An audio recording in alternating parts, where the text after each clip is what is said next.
আসসালামু আলাইকুম, this is Mehedi Hasan and welcome to self care math. আজকের ভিডিওতে আমরা একটা ইম্পর্টেন্ট প্রবলেম নিয়ে হাজির হয়েছি। এটা তোমাদের আপকামিং পরীক্ষার জন্য মোস্ট ইম্পর্টেন্ট। এই রিলেটেড অঙ্কগুলো এসএসসি পরীক্ষায় আসতে দেখা গেছে। বিগত বছরগুলোতে প্রায় প্রত্যেক বোর্ডে এরকম প্রশ্নগুলো আসতে দেখা গেছে। যেহেতু সেট ও ফাংশন থেকে এই প্রশ্নটি নেওয়া হয়েছে, আর সেট ও ফাংশন প্রায় সব পরীক্ষাতেই অর্থাৎ সব বোর্ডেই থাকে, তাই তোমরা অবশ্যই এই প্রশ্নটি মনোযোগ সহকারে দেখবে। আর তোমাদের যদি কোনো ডাউট থাকে, সন্দেহ থাকে, তাহলে তোমরা অবশ্যই তা কমেন্ট বক্সে জানিয়ে দিবে। আর তোমাদের কোনো প্রশ্ন যদি থাকে মনের মধ্যে, তাহলে তোমরা অবশ্যই কমেন্ট বক্সে তা লিখতে ভুলবেন না।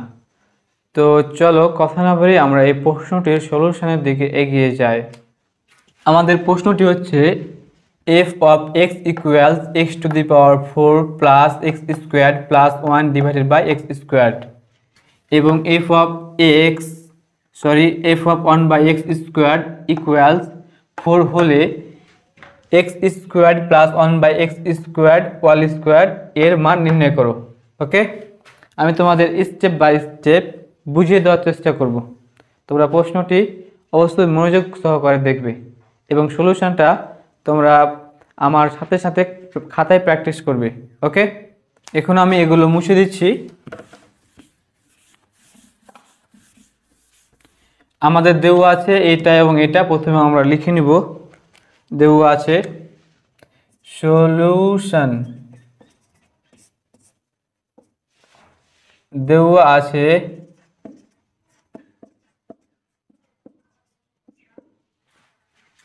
f of x equals x to the power 4 x squared plus 1 divided by x squared এবং কি দেওয়া আছে f of 1 by x squared equals 4। ওকে, এখন আমাদের এই দুইটা থেকে কিন্তু এটার মান বের করতে হবে, তাই না? এখন আমরা লক্ষ্য করি আমাদের এখানে f of x অর্থাৎ x এর একটা ফাংশন দেওয়া আছে এবং এখানে f of 1 by x squared সমান 4 দেওয়া আছে, তাই না? এখন আমরা এখানে প্রথমে এটার মানটা বের করব। ওকে, তারপর আমরা যে মানটা পাবো আমরা এই পাশে বসিয়ে দেব, আর এই পাশ থেকে আমাদের এটার মান চলে আসবে। ওকে, এখন আমরা প্রথমে এই ফাংশনের মান বের করে নেব। আর এই অঙ্কগুলোতে প্রথমে আমাদের যেটা মান বের করতে বলবে এবং সেখানে যদি কোনো ফাংশন থাকে সেই ফাংশনটার মান আগে বের করে নিতে হবে। তাই আমরা প্রথমে এখন এটার মান বের করে নেব আলাদাভাবে। অতএব f of 1 by x squared equals, আমরা লক্ষ্য করি এটা হচ্ছে x চলকের একটা ফাংশন, আর এখানে x এর পরিবর্তে 1 by x squared বসা আছে। অর্থাৎ আমরা এগুলোতে অর্থাৎ যেখানে যেখানে x আছে সেখানে x এর পরিবর্তে 1 by x squared বসাবো। 1 by x squared, তারপর কি দেওয়া আছে পাওয়ার 4 বসিয়ে দিলাম, প্লাস x এর পরিবর্তে বসাবো 1 by x squared, তারপর স্কোয়ার দেওয়া আছে বসিয়ে দেব, প্লাস 1 বসিয়ে দেব। নিচে কি আছে x squared, তাহলে আমরা x এর পরিবর্তে বসাবো 1 by x squared, উপরে কি দেওয়া আছে পাওয়ার 2, আমরা 2 দিয়ে দিলাম। এখন আমরা এটুকুকে ভাঙাবো। এখানে 1 এর উপর 4 দেওয়া আছে, তাহলে কত হবে 1 হবে। এই 4 দুগুণে কত হয় x এর উপর 8, প্লাস 1 এর উপর স্কোয়ার দিলে 1 হয়, এই 2 দুগুণে কত হয় 4, অর্থাৎ x two the power 4 plus 1 বসিয়ে দিলাম। 1 এর উপর স্কোয়ার দিলে 1, এই 2 আর 2 গুণ করলে কত হয় 4, অর্থাৎ x টু দি পাওয়ার 4। আমরা এগুলো মুছে দিই যেহেতু আমাদের এগুলো দরকার নাই। আর তোমরা কিন্তু মনোযোগ সহকারে অঙ্কটা বোঝার চেষ্টা করো আর সাথে সাথে খাতায় প্র্যাকটিস করো। আর অঙ্ক যদি খাতায় প্র্যাকটিস না করা হয় তাহলে সে অঙ্কের কোনো মূল্য থাকে না। তোমরা অবশ্যই খাতায় প্র্যাকটিস করবে, কারণ practice makes a man perfect. Okay, তাই তোমাদের প্র্যাকটিস করা অবশ্যই প্রয়োজন। এখন আমরা লসাগু করব, তাহলে কত হবে x টু দি পাওয়ার 8 লসাগু হবে x টু দি পাওয়ার 8, তাই না? এখানে x টু দি পাওয়ার 8 এবং x টু দি পাওয়ার 4 এর লসাগু কত হবে আমি বোঝানোর চেষ্টা করছি, কারণ এগুলোই অঙ্কর মেন জিনিস। এখন লসাগু হবে x⁸8। এখন কিভাবে x⁸8 লসাগু হয় সেটা আমি দেখিয়ে দিচ্ছি। x⁸8 কে আমরা লিখতে পারি এইভাবে, x into x into x into x, 4 বার হলো, আরও 4 বার লিখি, 1 2 3 4, অর্থাৎ 1 2 3 4 5 6 7 8, অর্থাৎ আমরা 8 বার x লিখলাম। একইভাবে আমরা 4 বার x লিখবো গুণ আকারে। ওকে, এখন গসাগুতে আমরা কি করি? গসাগুতে শুধুমাত্র যেগুলো মিলে সেগুলো আমরা নিই, আর লসাগুতে আমরা কি করি? আমরা লসাগুতে করি যেগুলো মিলে প্রথমে সেগুলো নিই, তারপর যেগুলো না মিলে সেগুলো নিই, অর্থাৎ লসাগুতে মিল এবং অমিল দুটোই নিই, তাই না?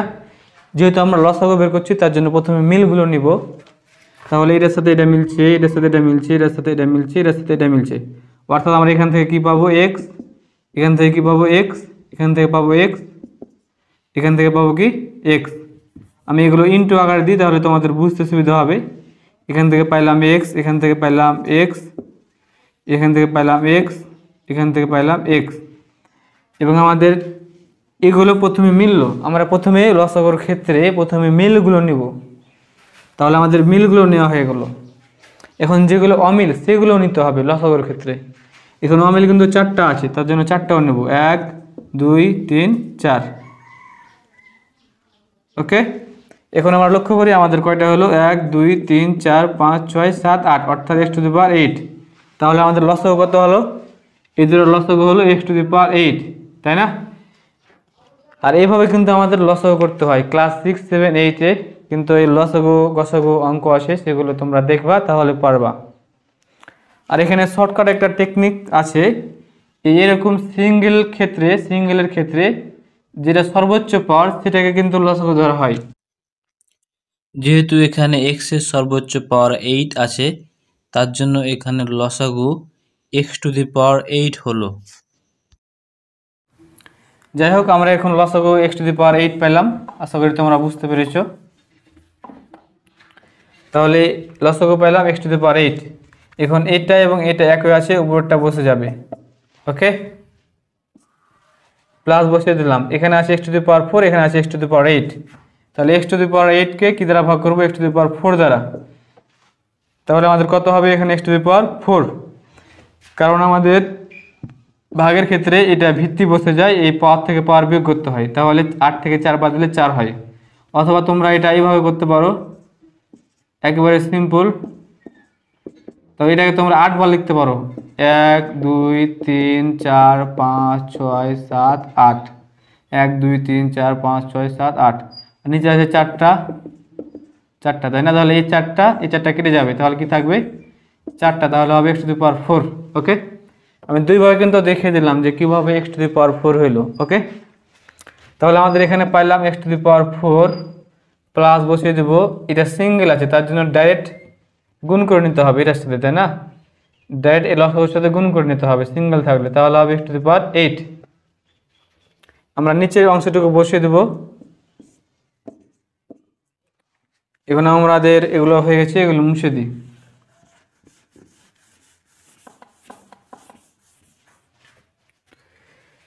সমানটা আমরা এখানে দিয়ে দিই। এটা হচ্ছে মেন ভাগ, এটা হচ্ছে কি আমাদের মেন ভাগ। উপরটা বসিয়ে দিতে হয়, নিচেরটা উল্টে দিতে হয়। উপরে আছে 1 প্লাস x⁴ প্লাস x⁸8, আর আছে x⁸8। ভাগটাকে আমরা গুণ আকারে লিখবো, তাহলে নিচেটা উল্টে যাবে, x⁴ আর নিচে হবে কত? 1, তাই না? সমান 1 বসিয়ে দেবো, x⁴ বসিয়ে দেবো, x⁸8 বসিয়ে দেবো। এখন কত আছে? এখানে আমাদের x⁸8 আছে, এখানে আছে x⁴ আছে, তাহলে কেটে গিয়ে আমাদের x⁴ হবে। ওকে, আর এখানে 1 তো আমাদের নিচে লিখতে হয় না, তাও আমি লিখেছি।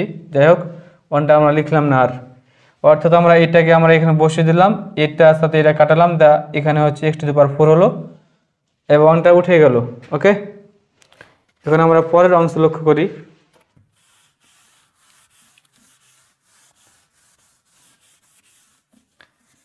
আমরা কিন্তু এখানে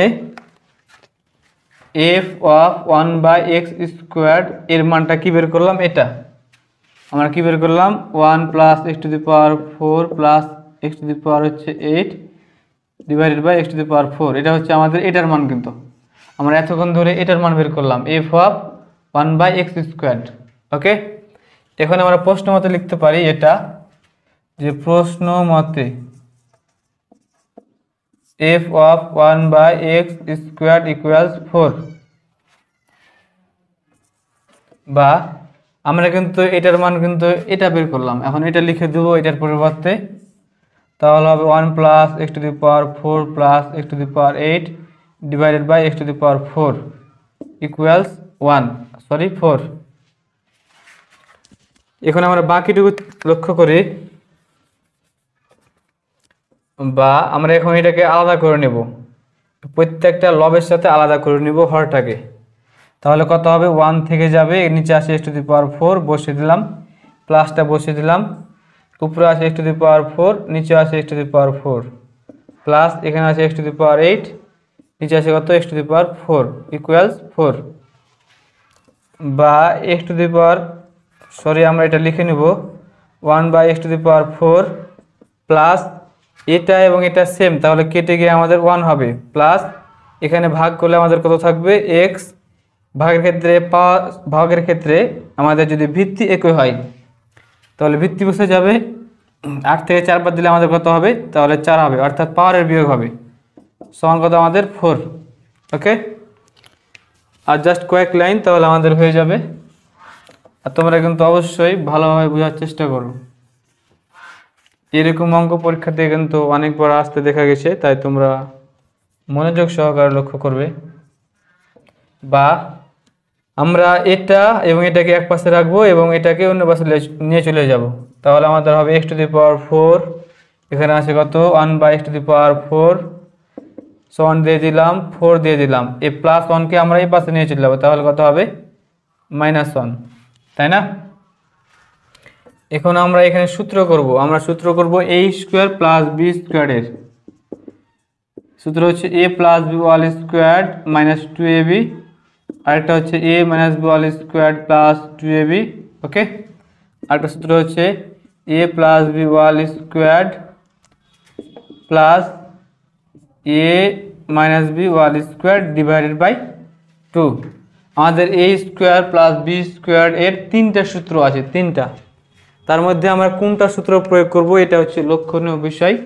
আমরা লক্ষ্য করি এখানে এই হোল স্কোয়ারের এই ভিতরে প্লাস আছে, আমরা এখানে লক্ষ্য করি হোল স্কোয়ারের ভিতরে কি আছে, প্লাস আছে, এখানে আছে মাইনাস, আর এটা তো হচ্ছে আমাদের ভগ্নাংশ, তার মানে আমাদের এই ভগ্নাংশটা ব্যবহার করতে হবে না, যেহেতু এখানে প্লাস আছে স্কোয়ারের ভিতরে, তার জন্য আমাদের এটা ব্যবহার করতে হবে, এটা আমাদের ব্যবহার করতে হবে না, অর্থাৎ আমরা এখন এইটা সূত্র ব্যবহার করব।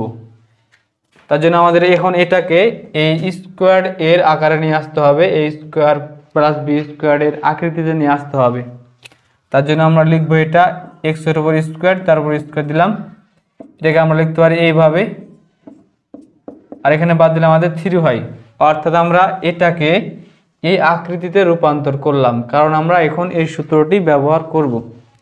এখন আমরা এই সূত্রটি ব্যবহার করি, প্রথম হচ্ছে a plus b whole square, তাহলে a বলতে ভিতরটা কিন্তু a, তাহলে হবে কত a প্লাস প্লাস প্লাস, তারপর হচ্ছে b বলতে 1/x², তাই না, তারপর কি আছে square minus 2ab minus 2a বলতে এই ভিতরটা, b বলতে 1/এটা সমান হচ্ছে 3।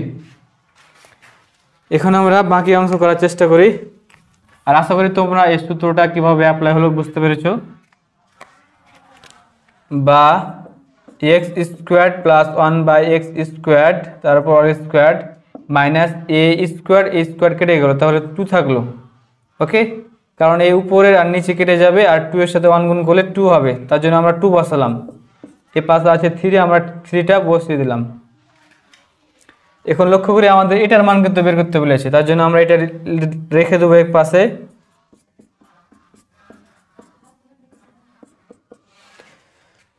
এই 3 থেকে হলো -2 পাশে এসে +2 হয়ে গেল, অতএব x² plus 1/x² whole square equals 3 + 2 = 5, অর্থাৎ 3 আর 2 যোগ করলে হয় 5, আর এটা হচ্ছে আমাদের অ্যান্সার।